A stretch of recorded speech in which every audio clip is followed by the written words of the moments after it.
All right, what is up, folks? Welcome back to another episode of Lifting, Running, and Living with your favorite coaches, Kelly. Hello. Hey, and JK. That is me. All right, well, that's let's kick it off because we typically kick things off with updates. For those of you who are regular listeners, you are aware of this cadence as it's been our cadence for quite a while now.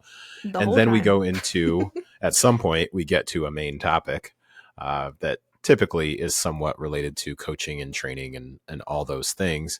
Yeah. However, today we're actually going to meld the two together and we're going to make this an overall updates show about some different things that we have going on in the Yep. categories of lifting and running. We'll just put that under training and then also living. So we'll go a little you go, I go style and let Kelly or have Kelly kick things off with your first update.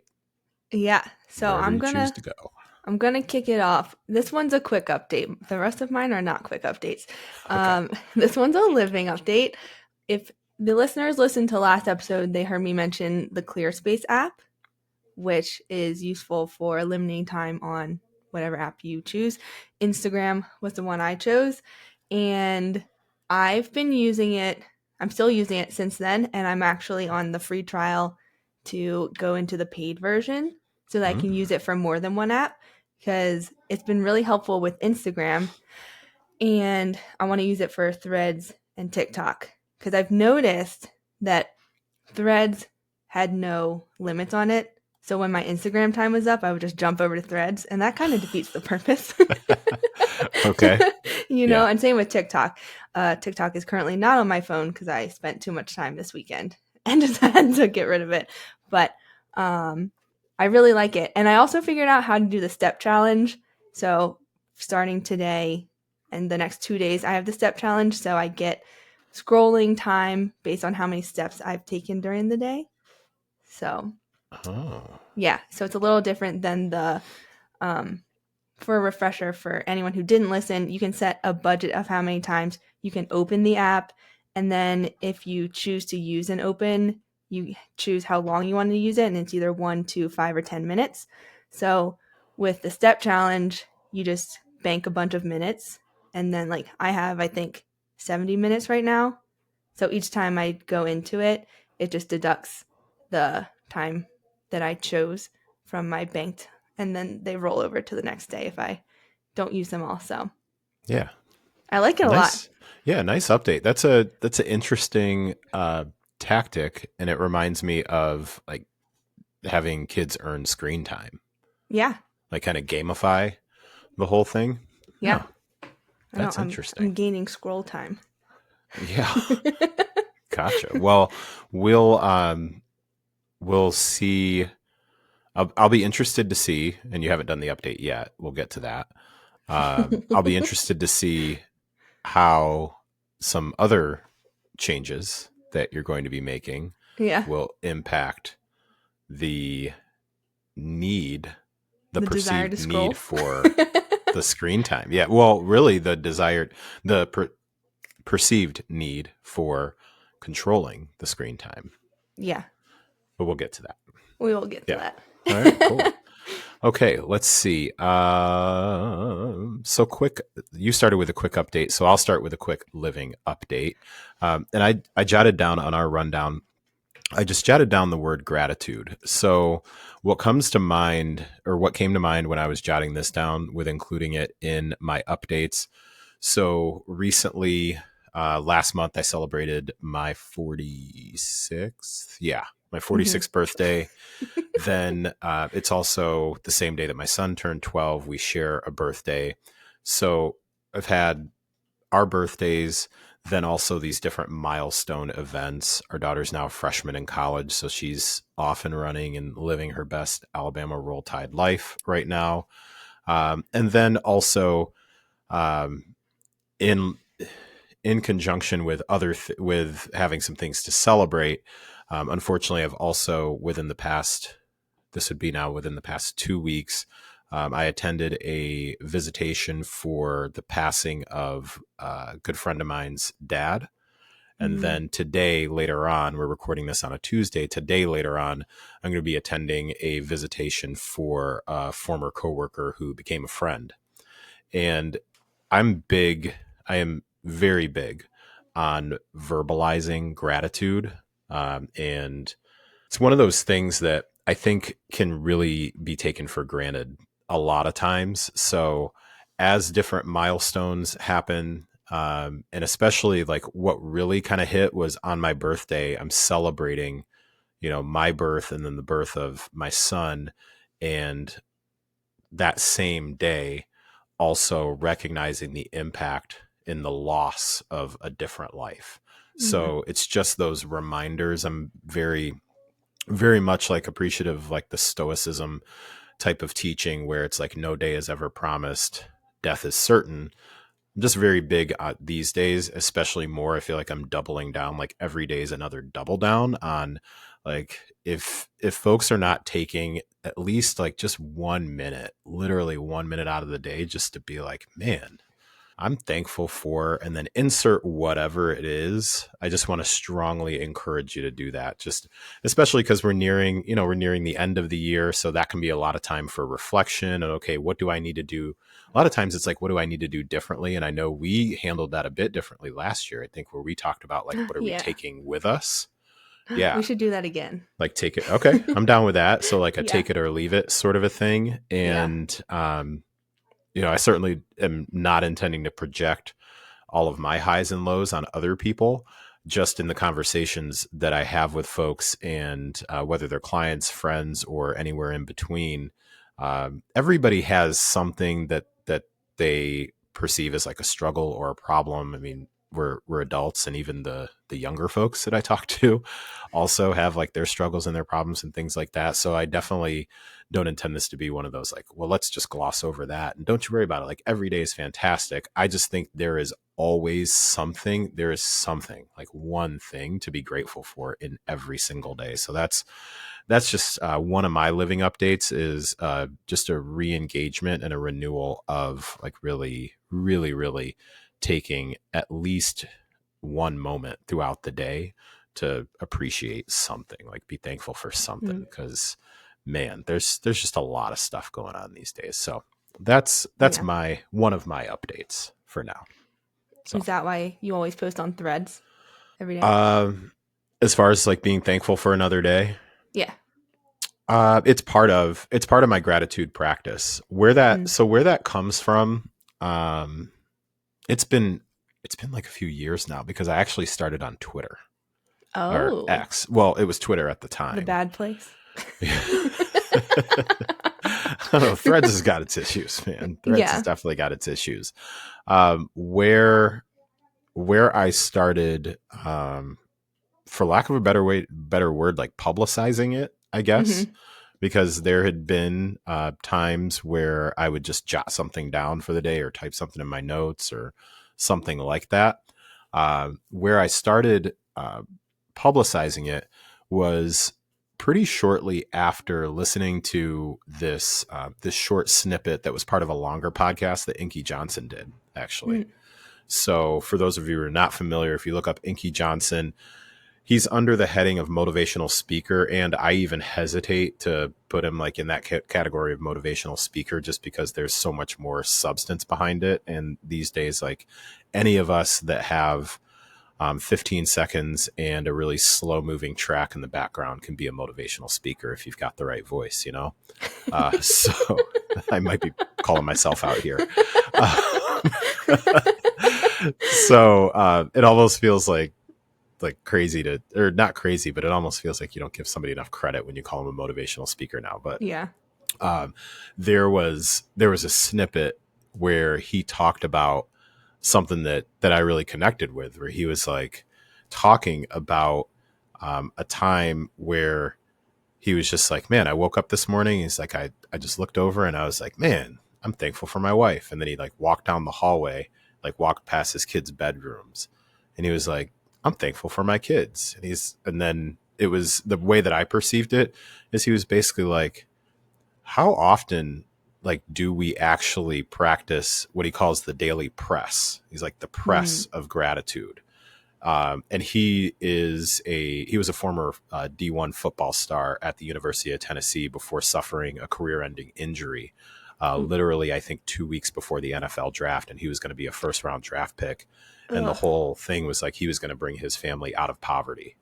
Mm. And instead, you know, things were rerouted for him. He lost the use of his right arm, I believe it was. And so it's just, so when he talks about like this language of like the press, that's very much like athletic focused, like a Yeah. team play sort of thing. So when he talks about the press of gratitude, it really aligns with a lot of my thought processes around processes. I don't know. A lot of my Processes, I think. yeah, a lot of my thinking, um, especially with like feed your habits and stuff like that. A lot of my thought process around like stuff doesn't just happen. You have to be intentional about it. And if it's really important to you, like you really need to press it and you need to push it and you need to practice it. So when it comes to gratitude, it's like being relentlessly obsessed with every single day. Like be thankful for something. And for sure, every day, I'm grateful that I woke up because unfortunately, I have no shortage of reminders that not everybody gets to wake up. Like just by Hmm. the nature of being now connected with a lot of people across the world at this point, it's it's tough. And also, you know, we know that a day is not promised. It's just tough when you get reminders of people that you know the next day isn't promised, you know? So yeah, so that's the backstory behind like the, for the most part daily. Every now and then I may miss a day like posting it. I never miss a day being grateful though. That doesn't happen. Hmm. Yeah. So when I get like nut job people that are trying to yell at me about about something, sometimes I will even like disconnect. And in my head, I'm like, well, I'm grateful for, and I'll insert something while they're still talking. So, all right. That was supposed to be my quick update. You asked a clarifying question though, so Yeah. Well, I that mean, was the you. point of the update episode is we can make them as long as we want. Yeah, that's So, true. Okay, um, back to you. What's yeah, another update that you've got? my next update is a training update. So, another continuation from last episode where I talked about my COVID recovery.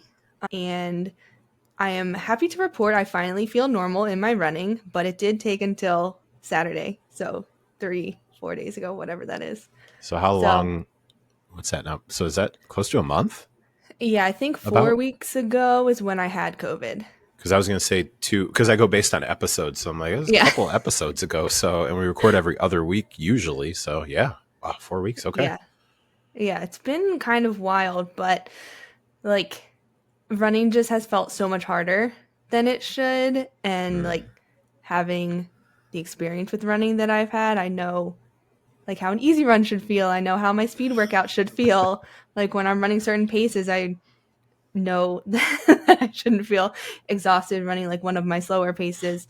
yeah. And it's just been really frustrating. But then it was Saturday morning. I was doing like my HRV and my resting heart rate reading. And my HRV, it had been elevated since I recovered from COVID, like symptom wise. And then it dropped. And then my resting heart rate finally went down to normal, which was really weird. And Hmm. it's been in the normal range since then. And my heart rate or my HRV has been like a little higher than it was this weekend. But yeah, it was weird. And then I finally had like a long run Sunday. I went for 9 miles and it didn't feel hard because the runs up until then, it was like at 5 miles, I would feel like I'm tapped out. Like my endurance is over, which is really weird for me because 5 to 7 miles is my normal weekday run. So, like, Cannot getting to like, relate. yeah, which we talked about last time, but like Yeah. getting to around 5, like maybe 6, and feeling like, this feels so hard. It's just like a weird feeling when, you can go for like at least 10 and feel mostly fine, cardiovascularly at least. So uh, interesting. Yeah, it's been really weird. And then today I did a speed workout that finally felt normal. And I did the same speed workout last Tuesday to test it. And like, I just felt like I couldn't catch my breath in between intervals, like in the rest. I just wasn't recovering, which is abnormal, even though I was hitting paces I've been hitting for like 2 months now in speed Yeah. workouts. So today finally felt normal. So I'm happy to be back. Yeah, hopefully it sticks around. I do have a friend who might have long COVID now, so that kind of scares me because she had COVID in January and now she's dealing with issues that started in like June, I think. No, it can't be that long. July, maybe. It's Wait, been quite a bit. she had it in January, and then she has issues that started just a couple of months ago or a few Yeah, months ago. like How's that extreme fatigue, go? Hmm. dizziness. Yeah, just like existing, not even like in running. Like in running, she's had more extreme fatigue, but just like in daily life. So TBD if it's like actually long COVID, but that is definitely one of the things it could be, Oh which man, is just scary because that's like 6 months had passed at that point, yeah. you know? So Sending all the recovery vibes their way, man. I know. Yeah, No es but bueno. fingers crossed that my running just returns to normal in my life. But for now, we're on the up and up. Yeah, I appreciate your update, and it just reminds me that any breathing issues that I have during a 5 to 7 mile run are not COVID related. So, like, maybe that's I'll it. be Maybe I've got COVID. Maybe that's what was going on that 3 mile run. I'll be Maybe that's very it. impressed the day you text me that you ran 5 to 7 miles Yeah, willingly. it's with that trail run not being a thing. It's not in the cards these days. You never know, though. Not right now. Never know. I That might get trail run, as chased. far as I know, is still on the table, just not this year. Oh, okay. Right? Oh, that I would agree with. Yeah, I would agree with that. Yeah. I would agree with that. Okay. Yeah. All right. Well, let's see. So to keep with the theme of a training update, I guess my fat loss phase fits underneath that. So currently still in a fat loss phase. So I started that about 4 weeks ago. Yeah, we're going into, I think, week number 4-ish, we'll say. So Hmm. we're on the fourth week.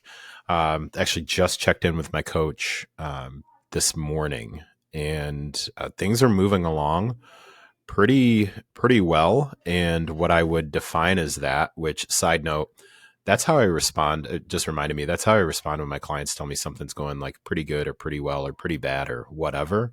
I'll always ask for, and help me understand how you're defining like it's going well. Like, what does that look like, or what does that feel Mm. like to you? uh, because it's always interesting to get an understanding of where they immediately go. So if it's something that's data based, if it's something that's just a recent feeling, if it's something like we talked in either last week, or I think 2 episodes ago, we talked about like process wins. Oh, yeah. And um, when they're talking about a win, it's always interesting just to get an understanding of like, why is that a win? Is it related to the process or the result? Different things like that. So overall, I would say that fat loss is going well. I have, for the most part, consistently stayed within the calorie range that was given. So props to my Mm. coach for um, making a good guess is not true. That's not what he did. Props to him for coming up with a pretty realistic calculation that Mm. seems to, as of right now, we're 4 weeks in, seems to be doing exactly what it should do. We are looking for an average of about 1.5 pounds to 2 pounds a week. Like, on average is what we're looking Okay. for. And that's fairly aggressive Yeah. for me, for sure. Especially because I am psychotic about wanting to hold on to as much muscle as humanly possible. I want to hold on to as much muscle as possible. So, been good on staying within the caloric range. I mentioned this a couple of shows ago, or maybe even last week. I mentioned it. Um, my recovery and sleep has been phenomenal. Ooh. Like, crazy. Yeah, crazy good. And the metrics that we're using um, to include in my just general biofeedback reports, so Hmm. not just data, also like, how does energy feel, things like that. We're looking at RHR and HRV, which you talked about with your COVID journey here, Yes. which now we are manifesting that it's coming to an end. Those numbers, like my resting heart rate, the range is down a bit, which is a good thing. We talked about that previously too. Yeah. So that's down a bit. And my HRV though, significantly up. Ooh, Yeah. So interesting. that's a positive for those who didn't listen to the last episode. Like that's a positive that the HRV is up. And as of right now, one of the main things that we can pinpoint is both the amount of food that I eat within about an hour and a half or so, but within about an hour of bedtime, and also the content of what I eat about an hour before Mm. bedtime. So I share that with a sense of like hesitancy and caution because there is still a decent amount of chatter that I've observed around like the magic is to stop eating at 6 p.m. or whatever the case may be. Yeah, I hate that discourse. Yeah, so I'm cautious. I cautiously share that because it's my experience. So my experience specifically is that how I've handled what my food choices. I think it's more my food choices, to be quite honest with you. Hmm. Um, and the quality of those food choices closer to bedtime it has kind of been the bigger impact. And also, I mean, it's the one main thing that I can think about. And he and I have gone back and forth on this just to try to suss out like, okay, is there anything else that's kind of changed and whatnot? Mm-hmm. And pretty much my routine is just about the same. And for those who might not be aware or might have forgotten, like I don't have a very regular schedule where during the daytime on the days that I'm working in my retail job when I'm off by like 5 or 6 or things like that. Like there can be times that I may not get home until close to 9 p.m. So depending on what the day has looked like, and we're talking like a day that say is like an 8 to 9 hour, usually like 8-ish hour workday, I may or may not have like a full meal midday or something like that. It just kind of Mm-hmm. depends. Like you get it in where you can usually for the most part. Yeah. So, um, there are times where you may have that third meal planned and you're thinking that it's going to happen around 5 or 6 p.m. But just with the nature of choices to run a business, you get home and it's 9 o'clock. And so your choices are, okay, I can finish like way under in my caloric intake for the day, Yeah. or I can make sure that I'm pretty well fueled for training in the morning because I train fairly early to most people in the morning. So I will always skew on the side of I'm going to bed fed so Yeah. that I can, yeah. And also though, I think this is the part that gets missed um, when um, when you have, let's say, influencers. There are coaches who do this too, and let's just say influencers who talk about how important it is not to eat super close to bedtime. What can Mm. often be missed is what are the food choices that you're talking about. So if I were like, let me spin it as if I was going to be an influencer to say Uh-huh. like, hey, here's the change that I made that has led to better HRV for me. The change that I made is I stopped eating an hour to 2 hours before bed. Mm-hmm. Okay. And so I could take that, package it up, throw it on Canva in a pre-made template and start selling that, right? I could totally Yeah. do this. I Yeah, you absolutely could could. do this. Yeah, because I got the metrics to show it, right? And what would be missing is, oh, so you're saying like the magic is not to eat an hour and a half to 2 hours before bed. Yeah. Interesting. Let's take a minute and let's talk about what are some of those food choices though. And typically those food choices don't tend to be things that are super micronutrient rich.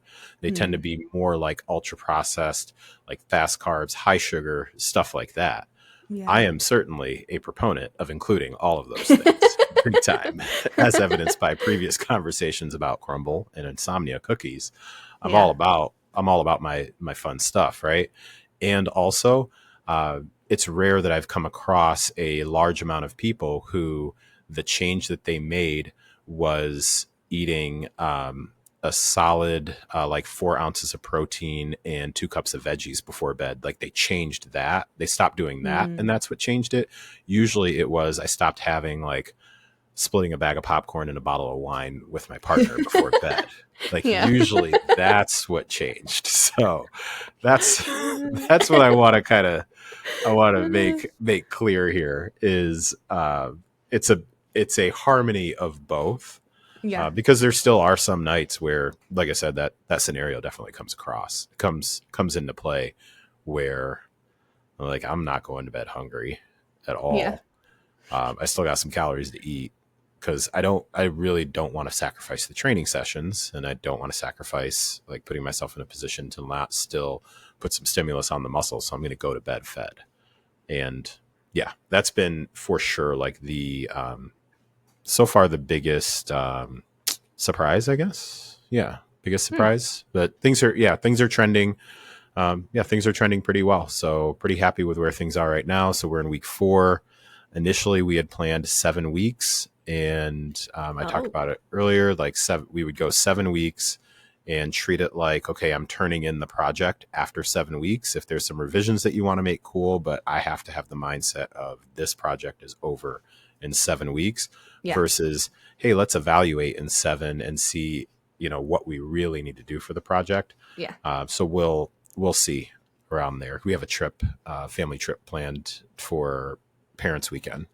Mm. So that's right at like that 7 week period. So I'm just going to leave it at that. So overall, things are going pretty well there. Training is still moving along really well. Um, doing an upper body, lower body split, 1 day of zone 2, and then 1 day of kind of flexy type stuff where I can use it to make content, and then also get in a short cardio session. We're talking like 15 minutes or whatnot. So Yeah. yeah, it's been pretty solid so far. Nice. Yeah. Very All right. exciting. All right. Let's see. So back to you. Let's go back to you. Yeah. So my next update, I guess it's kind of living and training, more living. My birthday was last week. Happy So birthday. thank you. I also realized this is the one year where your age minus Mace's age equals my age. Wow. Isn't that weird? I realized it when you were speaking about your ages earlier because I just Yeah. turned 34. Uh, We can't tell who the data nerd is here, huh? Hint, hint. yeah. So in terms of my birthday, I know we spoke earlier this year, and I always do some sort of challenge with running and my age. And earlier this year, I said maybe I was going to do 34 kilometers, I think is what I said. And spoiler, I did not do that because I didn't want to train for that because that's like 20 some miles at once. And I'm not training for anything long. So I nixed that. And I also decided I wanted to actually hang out with people on my birthday and not just be running alone for hours. That's fair. Yeah, I love my solo runs, but my birthday was on a Wednesday too. So it was like previous years when it fell on Labor Day weekend, that was fun to split it up across 3 runs and whatever. So I invited some friends to do 3.4 miles with me, which is a nice short run for me, pretty approachable for most of my friends who actually want to run. Yeah. And then we got ice cream after. So that was really fun. And yeah, it was just a nice birthday. And then we'll go into it in my next update, but I also got really exciting news on my birthday. So Okay. all in all, a very good day. I feel like I should have some sort of like a poignant, like reflective question or something to ask you about, like 34 things you'd like to share at the age of 34 sort of thing. 34? That would be a I'm good I'm not podcast asking you like episode. right now. I'm Yeah. just Maybe I'll saying. do an MFA. I've Yeah. got some MFA episodes 34s. coming soon. Oh, do you? That's not one of my updates, but Squeeze it in uh there. What do you well, got? What you got? one will be about my last update, which people will understand soon. Okay. Another is one of my athletes just ran her first 100 miler, and another one of my athletes flew out to crew and pacer, and they want to do an episode talking about like the experience of the 100 from the athlete point of view and the crew and pacer point of view. And then obviously I know both of them, so I think it'll be a lot of fun just chatting with the two of them. So got those two lined up. And then maybe I'll do 34 things that I've learned in my 34 years of life. I guess I just turned 34, but I guess the first year is technically zero, whatever. Anyway, you know what I mean. Yeah. Yeah. Interesting. All right. Well, happy birthday again. Thank you. Yeah. All right. Let's see here. So you did training. I've got two left. Should I do the living one or I'll do the living one. Yeah, do the living. Yes, because I just did training. Yeah. All right. So recent book read or listen. It would actually be a listen because I did the audio book. So for those. Okay. This is what I heard someone say recently. That's an unpopular opinion.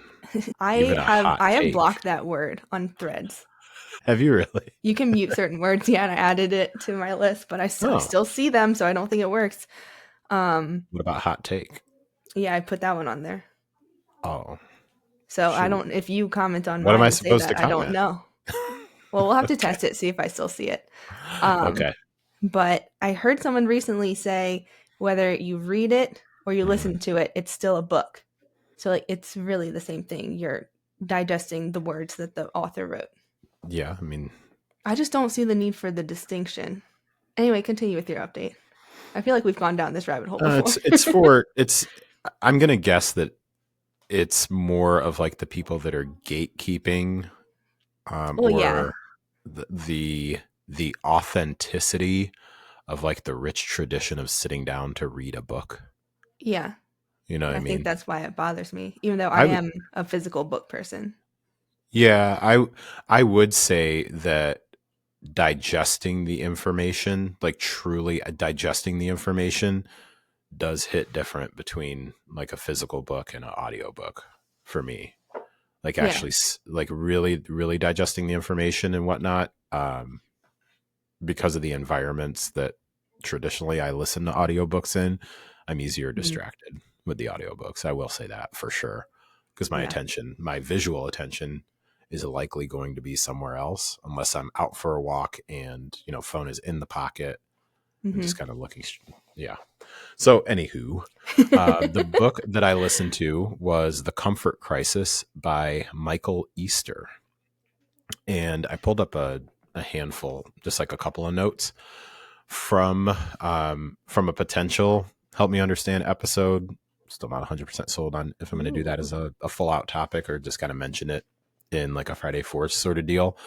So my overview of like how I would summarize the book is The Comfort Crisis is generally about one, understanding, for lack of a better way to put it, the forces that are at work that are contributing to what he calls, I'm not sure if he coined this term, comfort creep, where slowly but surely you creep into becoming more and more comfortable.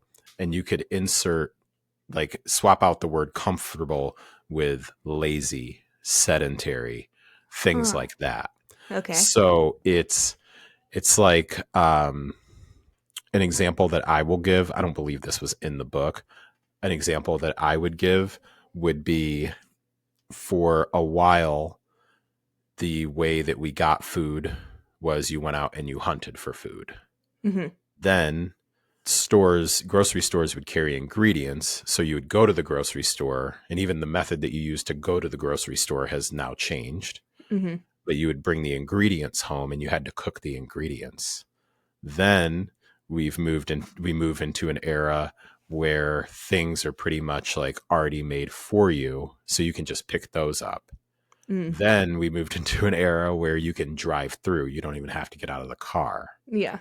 Now we're in an era where you can get it delivered to you.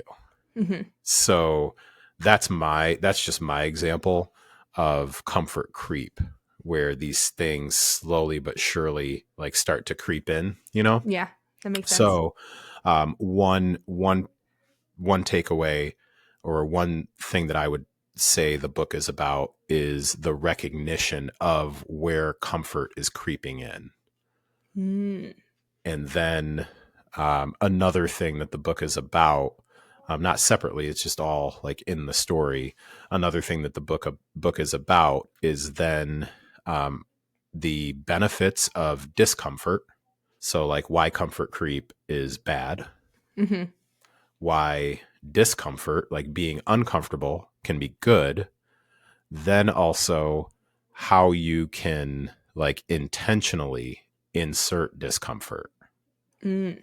So it's kind of Okay. like the case for change, like that there does need to be a change, because just continuing to go about our lives and kind of ride the wave of like, oh, it is what it is. Like, this is just the way things are done now. The Yeah. way things are done now is moving us further and further away from the benefits of discomfort and the lessons that we learn in discomfort. Now, he, in this particular book, talks about a very extreme um, experience that he inserted called a Masogi What is challenge. that? I don't remember all the exact details. He went to, oh geez, where did he go? He went to, it's at least it's like Alaska or Antarctica or something. Somewhere Um, cold? Extremely. Okay. Where did Like alone cold? he went with like two other people. No, I mean Um, like the show Alone. Have you seen Alone? I have not. Well, it's basically like a survival show where they drop however many contestants in the wilderness alone and they have to like create their own shelter, get their own food, and it's usually somewhere Oh, in Canada that's very, very cold. And they have to okay. see like whoever lasts the longest.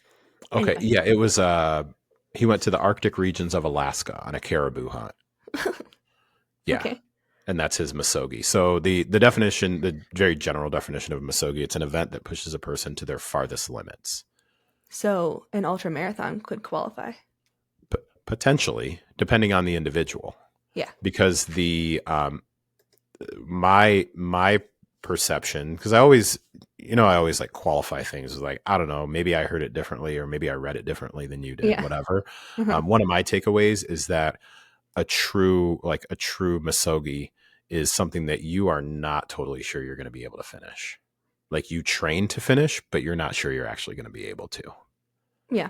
So like it'd So be that like would an be, ultra marathon for you. wow. Okay. No, there are certain Yes, you distances are that right. it You would are. apply to me too. You're right. They That have is, like 300 milers now, which I feel like for anyone is a Masogi. yeah, that's a Like drive. that's just That's a drive. So yeah, yeah. that would actually be the thing. Hmm. So yeah, so you pick something that intentionally just puts yourself through a very difficult, it's got to be physical and mental challenge, like that sort of a thing. So anyways, Hmm. the overall there's a basically what he does in the book is he does a back and forth where he will insert some story about like a person that he talked to who was like an expert in their field of training, for example, like NBA basketball players, or Hmm. training these particular types of academics, or training these particular types of athletes, like that sort of a thing. Then he'd talk about like real world application of it, and then he would relate it to an experience that he had on his Masogi. So it's Hmm. pretty, yeah, it Okay. was pretty a great listen. I'm not sure that a read would have kept me engaged the entire time. The Hmm. listen was solid though. Okay. So I really, yeah, really, really enjoyed the book, and I would recommend it. The first group of people that came to mind, like psychographic wise, is I would recommend it for people who who've just completed something really, really hard, like say like a 75 hard or something, Hmm. or they've done like an ultra, like they've done something really, really difficult.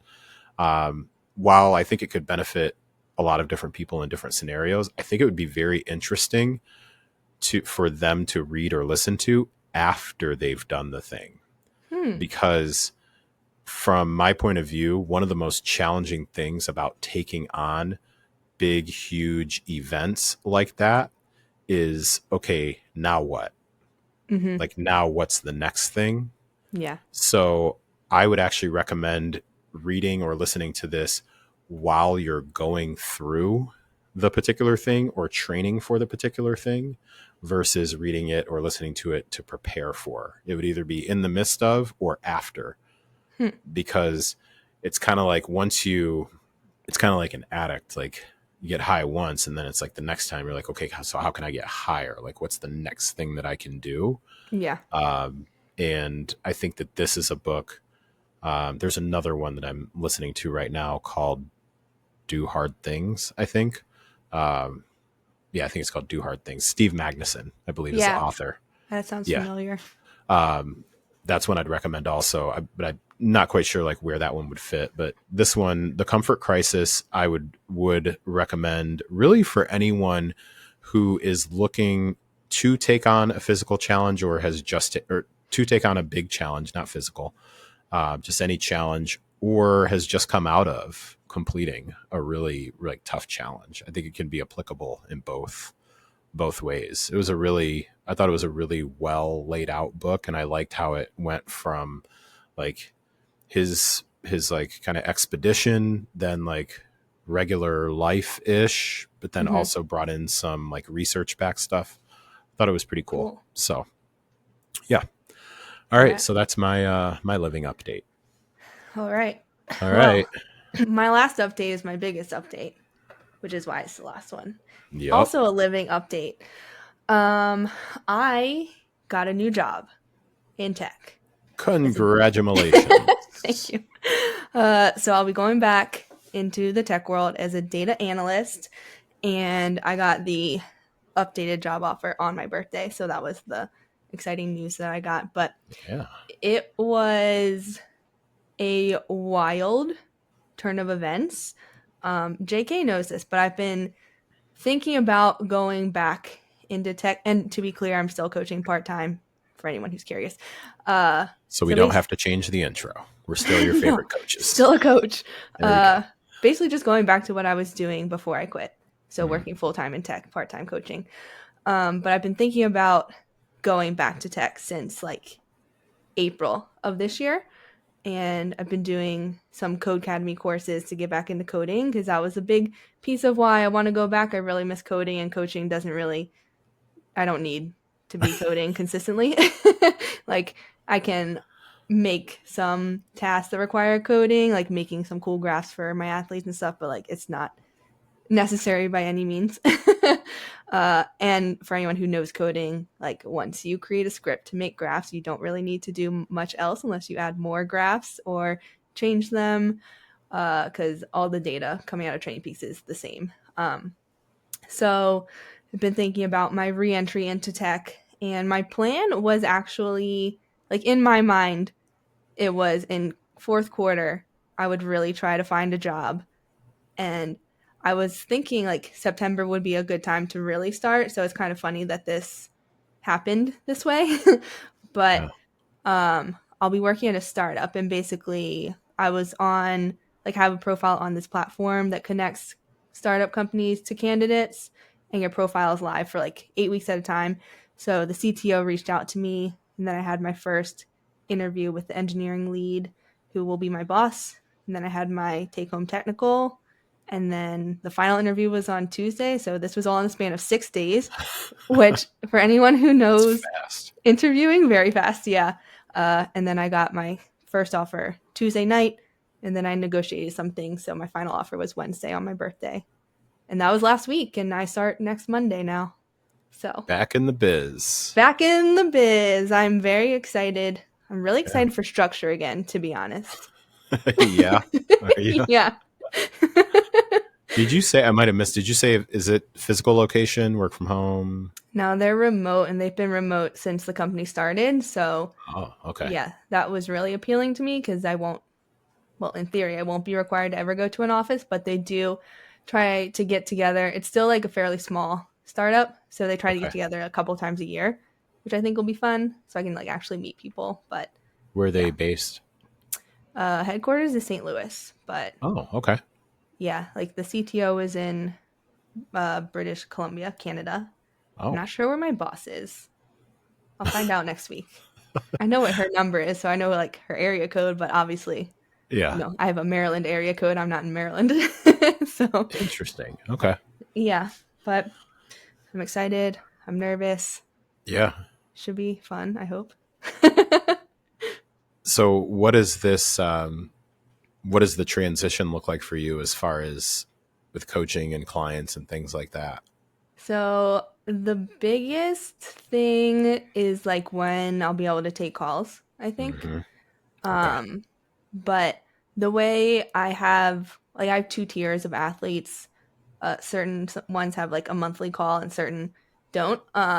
So it's like a smaller subset have monthly calls, unless we like need an ad hoc call in a certain situation where like I want to talk to someone.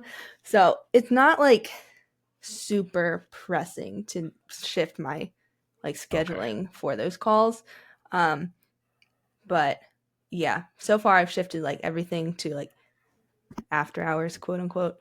Um, but hard to say before starting like what my hours will actually be because we're all in different time zones. So I'm not sure if it'll be like I'll actually work mountain time, like a typical 8 hour day, or if I'll like shift it if there's the flexibility to work like East Coast hours or Pacific hours, whatever it may Yeah. be. Yeah. Mm. But that's like I think the biggest thing. And then I'll just do more of like training plan updates. I've already got it moved on my calendar to like more in the evening versus middle of the day kind of thing, and like doing some things on Sunday afternoon instead of Monday. So just Yeah. shuffling things around. Yeah. Still the same type of schedule with like group runs and all that stuff. That should still be doable, or That's how's that go? TBD. Okay. Yeah, Gotcha. because I am not sure if I want to be leading three different group runs while working full time and coaching. One could But say that's a decent workload. yeah, yeah. But yeah, I gotta talk to some people, see what is a good solution, or like I don't know, I might try it for like the first month and see how it feels, because obviously you can't know until you do it. So Man.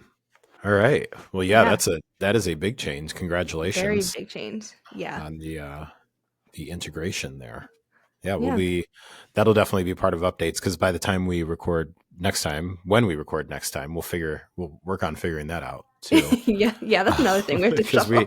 yeah. So just so the listeners know, we typically record for the most part, typically on Tuesdays, like right around like mid morning. So Yeah, we'll work on that. Now that I think about it, I'm like, wait, I you know. told me that, and then I was like, wait, she's right. We do need to figure out a different day. Yeah, We'll figure it out. I think my bosses would not be pleased to see Probably me not. podcasting at 10 a.m. Yeah, it's all right. I mean, Oh, I'm an I early riser. We can just do it at 5 a.m. It's fine. mm-mm. 5 I know. a.m. For I you am is joking. 4 a.m. for me. I am joking.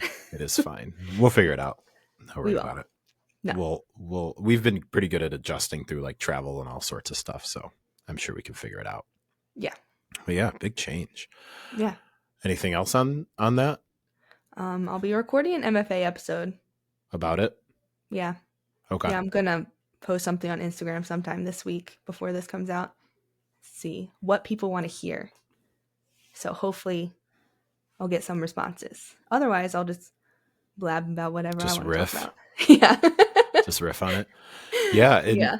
just even in my own conversations with folks, while I've always balanced a couple of different careers at the same time, there's no shortage of coaches that are out there who have carried coaching and some other non-coaching related career and been curious about like making the jump or not making the jump or when's the right time and when's not the right time. When should I go back? When should I not go back? I mean, there's so much. So I can only imagine that there's like a lot of like swirling in your head. So Yeah. figuring that particular process out. So yeah. Yeah. It was, I don't know. It felt, I don't know what word I'm looking for, but it was definitely like, is this the right thing to do?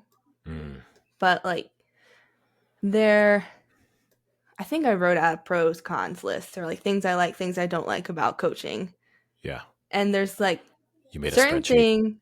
I didn't make a spreadsheet, but it was a physical list, I think. Disappointing. I know. Um, I mean, part of it, like if I'm being honest, is money, which I have a spreadsheet about. So, Yeah. Good. but yeah, basically, like there are things that I dislike about running a coaching business that I could tweak and change, and there are certain things that I can't change. And then it was like a matter of, do I want to live with this forever? Like the not coding thing, I can't. Like I said, I could artificially inject it into coaching, but it's That'd be not. just overcomplicating Yeah, it's like something. not a necessary skill for the coaching job. Yeah. So like that's one thing on like my dislike list that can't really change just by doing things within coaching and like altering things or like how Yeah. I It's a work. good point. Yeah. So that was Mm. like I guess a big non-negotiable of staying full-time in coaching. And I think I liked coaching more when I wasn't full-time in it. Mm. Yeah.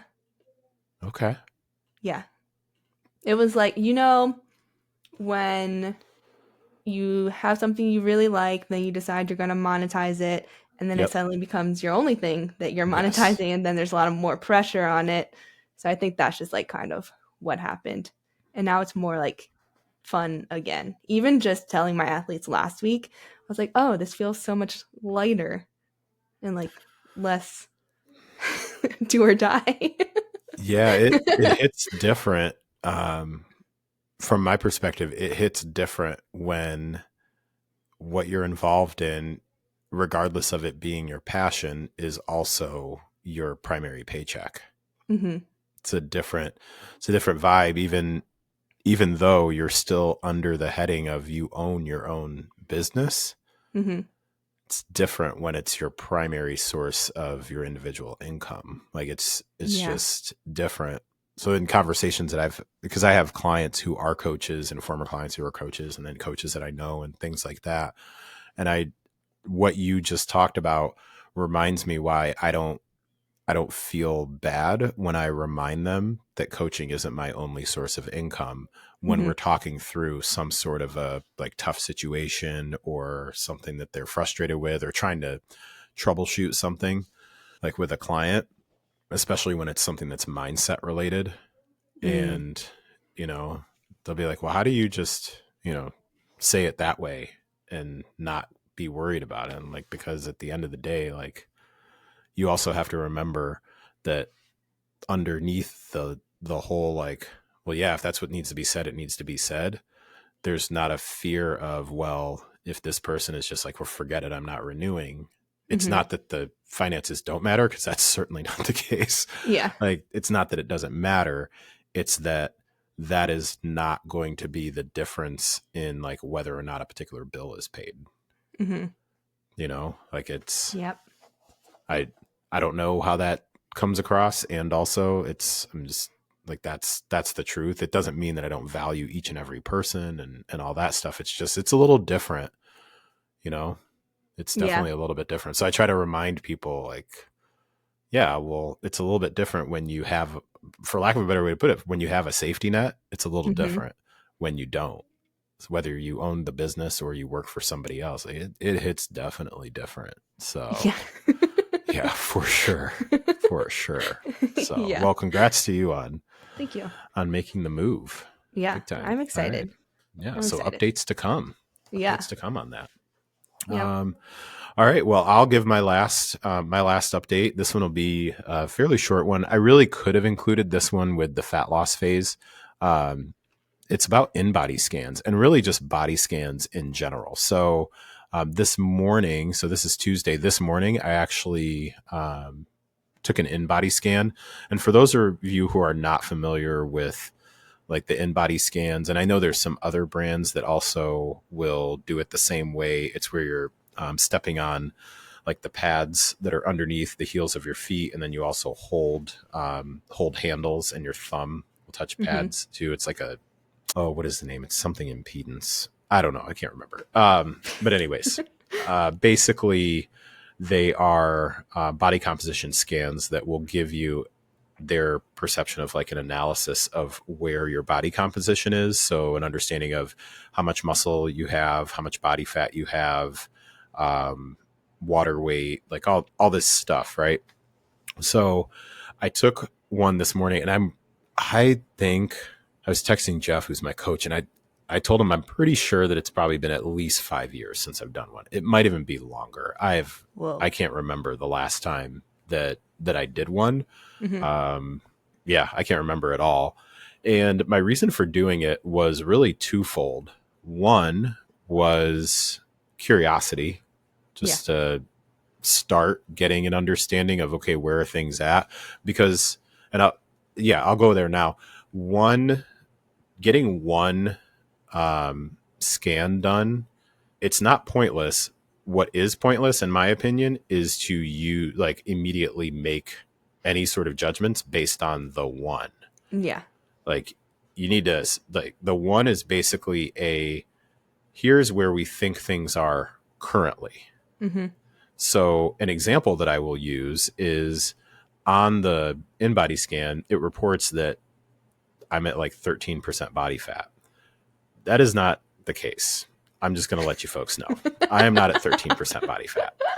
Stevie Wonder knows I'm not at 13% body fat. I am not 13%. Nowhere, not at all. I'm not going to say nowhere near, but I am definitely not at 13% body fat I've at always all. found InBody lowers the body fat percentage number Yeah, quite if that's the drastically. case, yeah, because there's no way. Like, especially compared to a DEXA.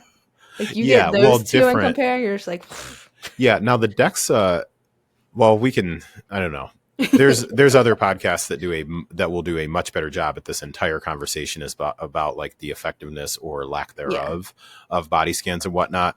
Now with DEXA though, what I have generally consistently taken away is that it is very good for understanding your true bone density, Yeah, that's what I but would not recommend them like for. body fat and things like that, but your bone No. density. Yeah.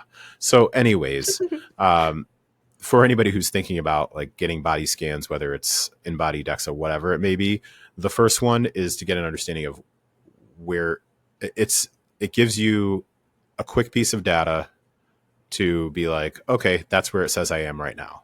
Move on Yeah. to like the next thing. Because if you're looking to like, okay, well, it says I'm at this much body fat or this much muscle and whatnot, you have nothing to compare it to. So you're immediately just saying like, okay, that's the thing.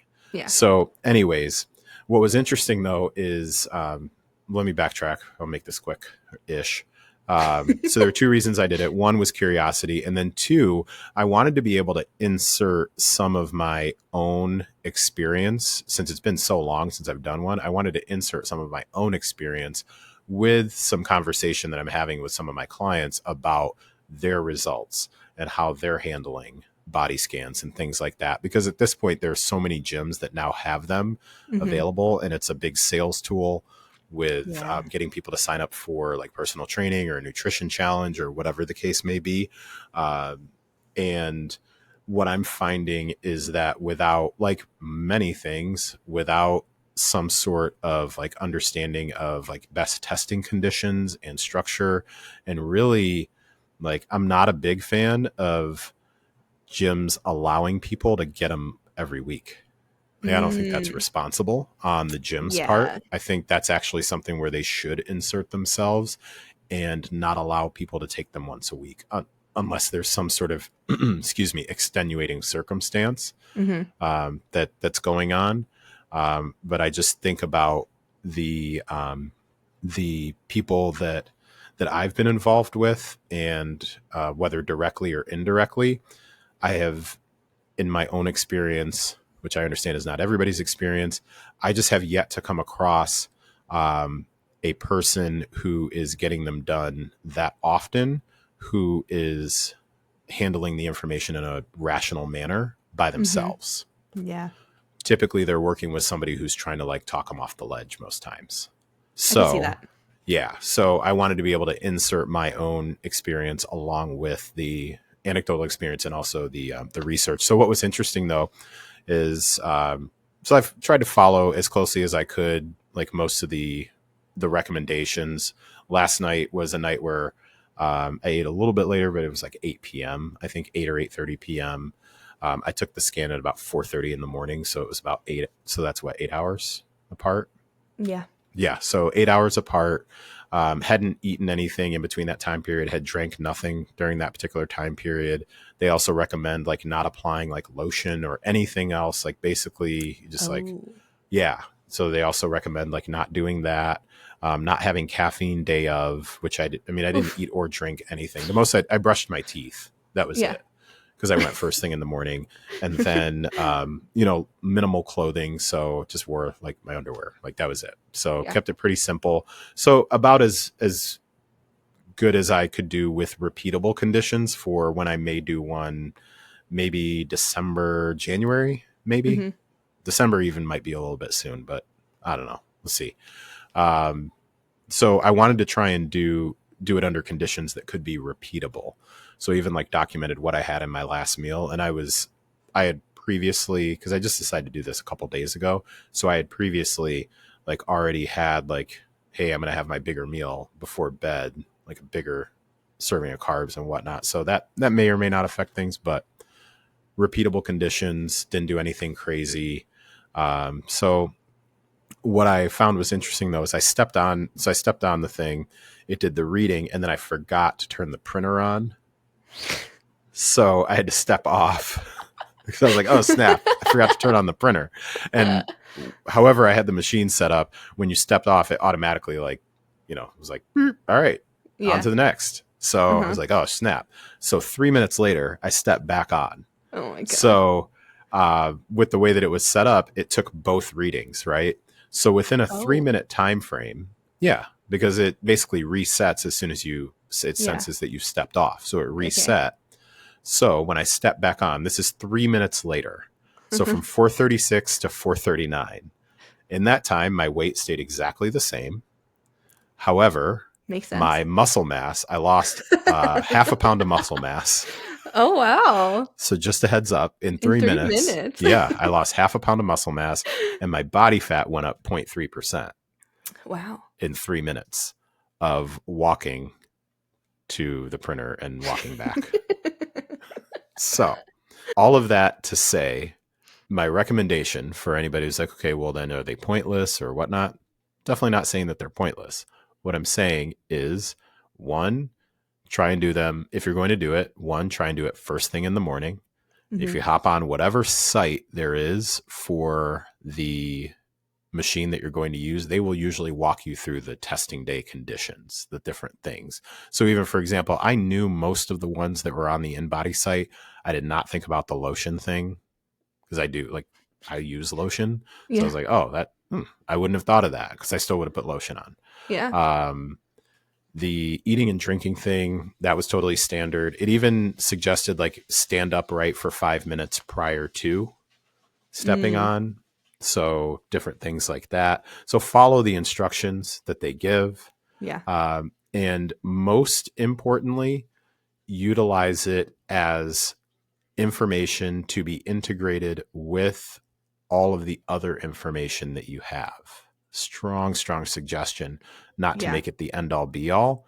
And then when you do get it done, I would say if you're going to get them done, my recommendation would be more like 3 to 4 times a year, Hmm. like kind of like a quarterly sort of a thing. Yeah. Um, and what puts you in the best position to extrapolate the data in an effective way is that you've been in some sort of a rhythm leading up to doing the scan itself. Hmm. So that's also where I'm not a supporter of getting them done super often, because just to get them into any sort of a rhythm or a routine over even like monthly seems like a lot to me. You gotta have time to like actually let things settle and get Yeah. into the rhythm and the routine. So It reminds me of the recommendation for like getting blood tests done and like thinking about when to do it in relation to like training yes. blocks and stuff. Cause like if you're in the middle of a big training block, like certain biomarkers are going to be different than before you start, after you race, that kind of thing. Yeah. I'm Yeah. yeah, such a good point that you brought up, because I have a client who had gotten some blood work done or a blood test, something like that, Hmm. and identified like, yeah, yeah, some of these things, this is my reaction to some of these things. And also I'm remembering that I just kind of like went in there. I didn't follow the fasting protocols or anything like that. So Yeah. yeah. So Yeah. that's very similar to, I think, what both of our opinions are sometimes on things on social media and different things like that. It's like, there's responsibility on both sides of things. So, if I were to start a list of, if I were running a facility that had a machine available, and to make it clear, the facility that I took the thing in, like, it's not out in the open where like just anybody Mm, can do it. Like, there's yeah. typically supervision. I just happen to be a coach there, so I have access to that. But yeah, places where they will do it for you every single week, like, I'm curious about what sort of information they're also providing in support of that, especially when they allow people to do it at like 5 o'clock at night and stuff like Yeah. that, you know? Mm-hmm. I So do know. yeah. Yeah. All right. All right. Well, that gets us through our updates. Yeah. Seeing I think we're we did it almost at a normal length about a normal time. episode. Yeah. Yeah. This Minus is on the shorter minus my side. parenting moment. So Yeah. yeah, I which feel will get like, cut out of the episode, but still. yeah, but we've had a couple of those over the past couple episodes that I've cut out. Not necessarily parenting ones, but Yeah. Well, it's just usually when I have to go to the pauses. bathroom. Yeah. Let's just call it what it is. There I drink have a been lot a of water, couple for folks. the same exact situation as today, though, because of the summer. Yeah. Hashtag Fortnite, bro. Fortnite. Yeah, you Yeah. gotta scream. Gotta scream the whole It's time. it's wild. Wild. Anyways. Yeah. All right. Let's see. You want to wrap it up? Yeah. All right, cool. Well, do you have anything coming up for Help Me Understand? Since I brought up MFA.